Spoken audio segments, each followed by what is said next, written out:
Jalen's interception was the first of his career. So Great way to get it. So, Andrew Bowlby with WAB. Jalen, when you saw that ball kind of coming towards you on the interception, just what was going through your head?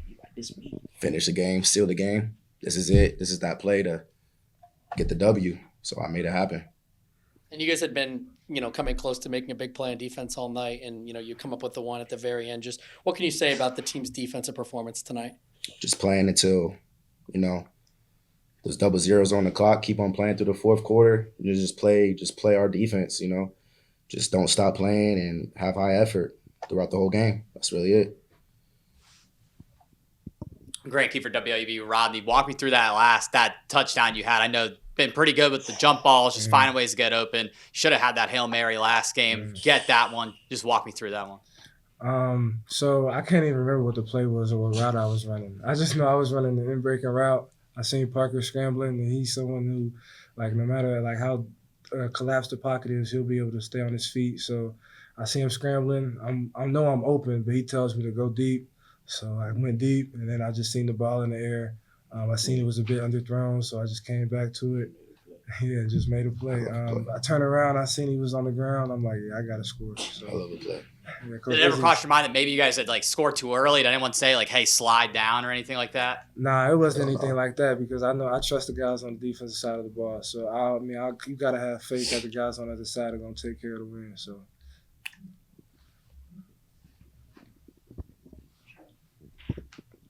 Charlie Thill with the Post. CA for you. Obviously, the kick return touchdown had a bit of trickery with the fake to Duncan. Just take me through that play. What was supposed to happen? And obviously, the whole kick return. Tell me what you thought. So what happened was supposed to happen for sure. We had a play called in before, and coach was like, "We're gonna run it. We're gonna run it. If it's kicked right, if we like it, we're gonna run it."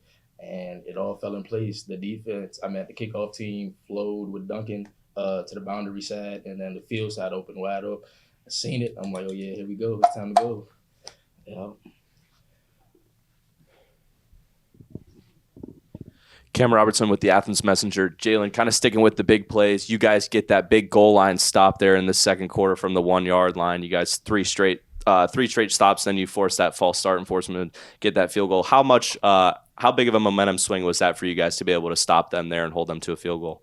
It was huge. It was just telling them that we here and we here to play all quarters. We're not shying away from nothing. Whatever happens, but we going to be playing 4 quarters all night, and y'all going to feel us all night. So y'all going to make sure y'all finish in the fourth quarter against us. Ethan Sargent, Total Media Sports. All three of you guys can answer this separately. What does it mean to beat this team? It means everything to me, honestly. For the fans that come out and really pour the passion out onto the field, cheering all game long, every year. This is honestly the game that's circled on a lot of people's calendars every year. So to beat this team means a lot, especially at home at the Frank. When I was here in 23, we lost. That was the only loss on the Frank, obviously, but devastating loss. Couldn't lose it again, but it means a lot for sure, especially to the fans, the coaches, my teammates. It means almost everything. It means a lot to me as well, especially just how we beat them in the MAC championship last year. We knew they were going to come here with an edge. Just me personally, it means a lot to me just because, like CA said, they were the last team to beat us at home. And then for me, coming out of high school, Chuck Martin told me that I wasn't good enough to play in Miami. So, every time we play Miami, I'm really excited to play. It's kind of personal for me because, they never recruited me really, but it doesn't really matter. But if you're a D1 football player, these games, this is why you here. If you don't care, this is the rivalry games or the games to play in. And, that's what it's all about. And there's history behind it. That's what's cool about it, too, all the history that goes along with it. And just how we are with a team, we just like competition. So it's a fun game and love to win it. And what can you say about the character and grit of your squad? This game went back and forth, ups and downs all game long. You hit some valleys, and then, of course, you hit the peaks at the end. What does that say about the character of your squad? I think that just preaches everything that Coach Smitty says. Winning the fourth. Tough, hard-nosed football. Yeah, run to win. All games are played. We knew this game was going to go to the end, and we were prepared. The coach prepared us extremely well. I think that just says we just practice everything that our coaches tell us. And we always just give a little bit more on Frank at home. Hell yeah. Hard-nosed football, man. Yeah. So we do. Evan Johnson, WOUB, any of you guys can answer it. You just mentioned defend the Frank is a big saying here. Now, since the field being named Frank Solich, 22-1, what does it mean to play here? Why is it so special to win at this stadium? Honestly, after they put that name down, or the Hall of Fame coach Frank Solich, it was like we took it and we wanted to run with it. We wanted to stamp this turf is going to be ours and we're not going to lose on this turf. It just means everything to us.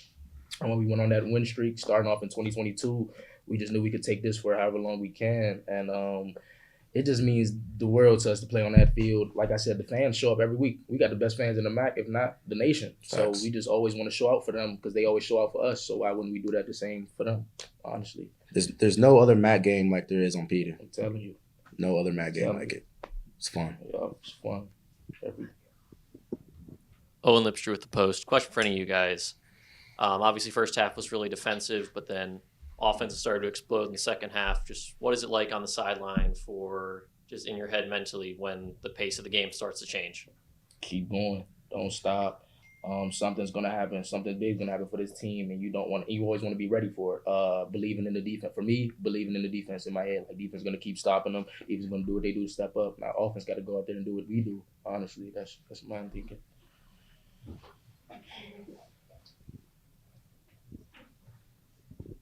Ronnie, you said you spoke a little bit about Chuck Martin saying you weren't good enough to play for him. Now that you've had, is it year 3 with Brian Smith with you?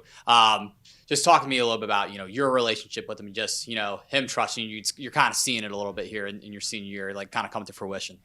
Yeah, so this is being my 4th year. Coach Smitty came, I want to say maybe he was here when I got here, but he wasn't officially hired yet. So I didn't get recruited by him. I didn't have much of a relationship with him. But you know what I'm saying? I still talk to him a lot. So when he became head coach, it was definitely something that was important to me to build more of a relationship with him and just know that he trusted me. And Coach, I know that he trusts me. He gives me some pretty tough tasks, and he gets on me. I feel as if more than a lot of people, but I know that it's all tough, and I know that he does that because he trusts me, he believes in me. So I'd say that we have a great relationship.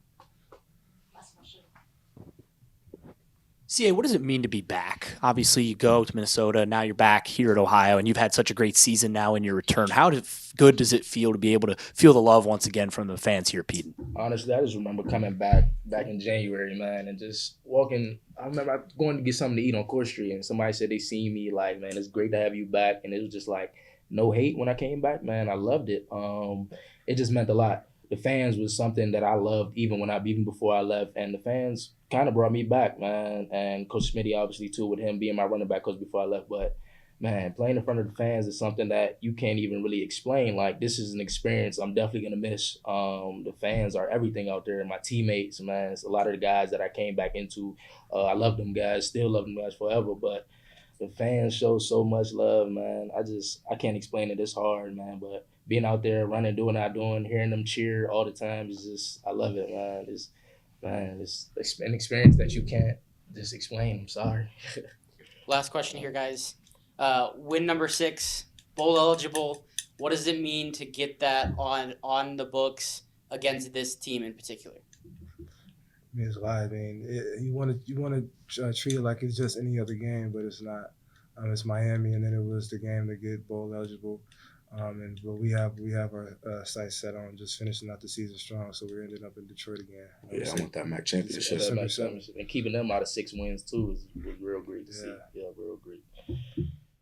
Few stats for you guys. Parker Navarro is now the Bobcats' number 6th all-time passer. CA's kickoff return for a touchdown marked the first of the season for the Bobcats. We last did that in 2024 with Iman Dennis. CA is also now tied with AJ Olette for rushing touchdowns over his career with 32. Charlie Christopher logged a career high in tackles. Jalen Thomason snagged his first career interception. The Bobcats are the first MAC team to be bowl eligible, and Brian Smith is the first Ohio first-year head coach to be bowl eligible. Okay, thank you. That's quite an introduction. Appreciate it. But thank you guys for coming. Couldn't be more proud of the players and our staff. The jobs that they're doing, the way our players are. I think trusting what we're developing here and the culture that's already been built. And I think the way that they represent this school and how hard they play is something that we really appreciate, and I'm sure the fans feel the same way too. But it was a tremendous team win. It was great to see all three sides of the ball make plays that were differences in the game. So again, just couldn't be more proud of the kids and the staff in our program right now.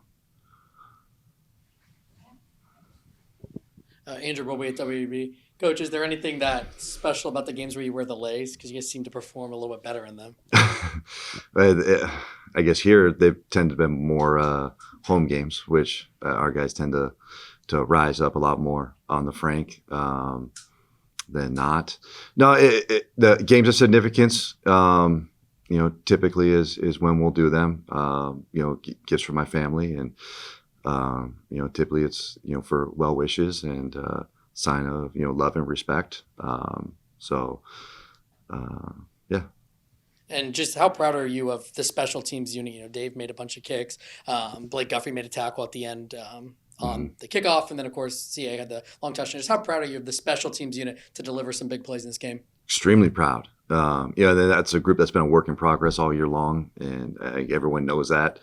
And that was a part of this game that we knew was going to be a matchup that needed to rise more. I think Miami's been playing really good on special teams. They traditionally do. So when you're kind of looking at our matchups offensively, defensively, that was a gap that we needed to be able to close on. So, to have a kick return for a touchdown is huge. Magnus, I think, has been punting well.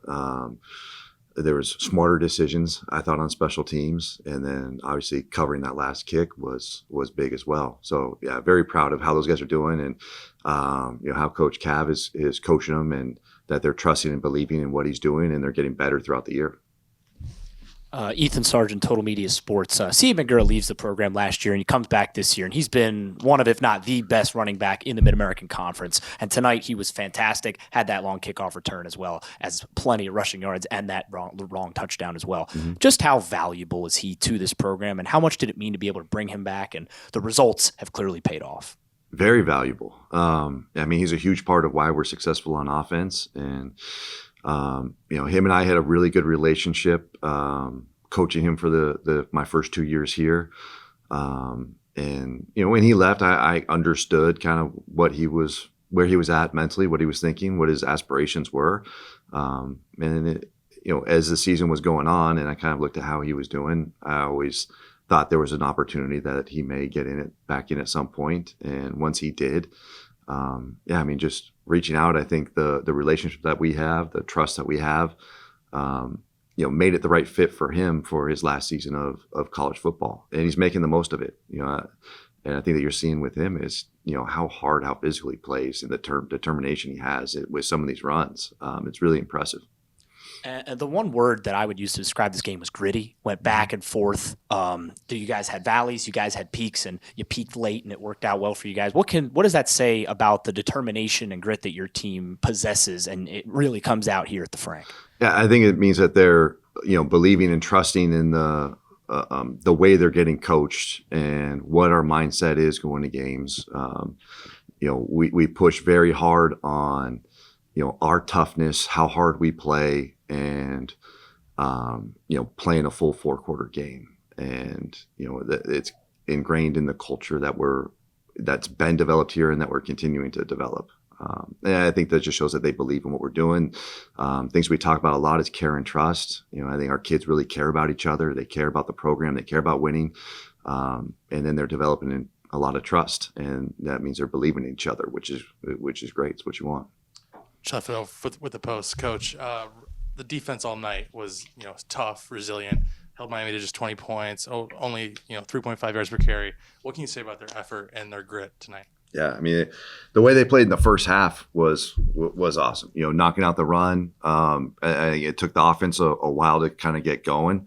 I think we needed to settle in a little bit with how they were playing us, and they made some changes, just play calling wise, from things that they've done in the past. So it took a little time offensively, and I think our defense and defensive staff did a great job with knocking out the run and eliminating big plays. And we were able to kind of come alive a little bit more in the second half, and the turnover at the end of the game was huge. Yeah, you obviously just mentioned it. Jalen has been so good for you guys as a junior, first year starter. How happy are you for him with that pick? And then what did you see on that play? Really happy. The thing that I've liked about Jalen for a long time is how he plays the game, and he drove me nuts in practice because he'd always go hard. He'd fly around. He had great energy. So from the other perspective of being the offensive coordinator, he kind of was like a nuisance. And, when you move into being the head coach, you just love how he plays the game, and he does it the right way. And the thing that's really good to see is that a kid that's playing the game the right way, the way that you want him to, is being rewarded. And, putting in opportunities to make game-ending plays like that, or recover a fumble for a touchdown. You see more of those things start to happen for guys that do things the right way and play the game the right way. Grant Key for WLUB. Just from your perspective, walk me through that fourth quarter. I mean, that might have been probably the biggest roller coaster of any quarter of the entire season. Just talk about it. I guess just with all the highs and lows as they progress. Yeah, I mean, there was a lot of plays that were made in that quarter. The parts that really stood out to me the most were the things that we really try to push and impress on our players, and that's how we finish games. So obviously the defense creating a turnover to end the game, and then something we talk about a lot just overall as a team in general is run to win. So then getting back on the field with the offense, you have to get a first down to end the game, and running the ball physically when they know that you're going to run the ball, and they have to stop the run to give themselves any kind of a chance. And to convert a first down, to end the game with the ball in your hands. That's a great way to end the game, both sides of the ball. Coach Owen Lipshu with the Post. You mentioned the offensive slow start. The game goes into the half, tied at 3. Just what is the message in the locker room in a game where the points were so hard to come by for both sides? Just that nothing had changed. Going into the game, things that we talked a lot about was that the game was going to be about us, and not letting any external factors play into our mindset, and focus on their teammates, how much they care about each other, how hard they're going to play. The things that have made this program great for a long time, and that's how tough we are, how hard we play, how we finish games, and those were things that we talked about. The game winner, Parker to Rodney. I mean, it's a lot. There's a lot of things happen on that play. Walk me through it. And Parker's doing what Parker does. Breaking the pocket, extending the play with his feet, and giving his guys a chance downfield. And I think Rod's proven that he's a physical receiver, and if you give him an opportunity to make plays down the field, he's going to come down with the ball a lot. We see it a ton in practice, just how strong his hands are, how physical he can play. But for him to stay on his feet and then finish in the end zone was big time. It was a huge play for the program, but for Rodney as well. And on Parker, obviously, he dealt with a lot of pressure tonight, was scrambling around a ton. Just how do you feel he performed in this game? He performed really well. You look at the 2 turnovers, and the first interception was just an unbelievable play by the nickel from Miami. I thought Chase had made the play. I thought he caught the ball, and all of a sudden the kid had ripped it out of his hands. So just a big time play by him. Then there was the fumble. Parker's moving around trying to make a play. The ball got knocked out of his hand. So those are unfortunate things that happen. You're trying not to have those happen, but I think Parker did a lot of things with his feet and was able to throw the ball accurately a lot. We ended up getting a little bit more man in the second half, and that's where you need to throw the ball accurately, give you guys a chance to make plays with the balls in their hands. When you see him run with the ball and convert third downs with his feet, and how hard he plays, how he steps out of tackles, his determination is pretty impressive. Cam Robertson with the Athens Messenger. Moving back to the defense a little bit, I wanted to ask about Charlie Christopher, career high 12 tackles. Just how important has he been, stepping up and taking on an elevated role as a freshman in a position group that's been pretty banged up throughout the season? Very important. All the guys in that room have been really important. And, Coach Woods has been very important because he's been developing those guys every single week as guys have been, falling off and getting hurt and getting dinged, and new guys got to step up and play. I've been extremely impressed with his ability to get that entire room ready to play week in and week out, and play at a high level. And when you see a true freshman, play a lot and lead your team in tackles, it's awesome. Coach, last question here for you. I asked the guys about this, and they to a man said, we're excited about it, but we're on to the next one. We want to get back to Detroit. Bowl win number 6. You guys are bowl eligible. Does it mean a little something extra getting that bowl win against a rival like this? Beating your rival is beating your rival. That part of it I don't think matters. When you get a chance to beat your rival, I think that's just an awesome feeling for the players, the fans, everybody involved with the program and the university. So I think that's great.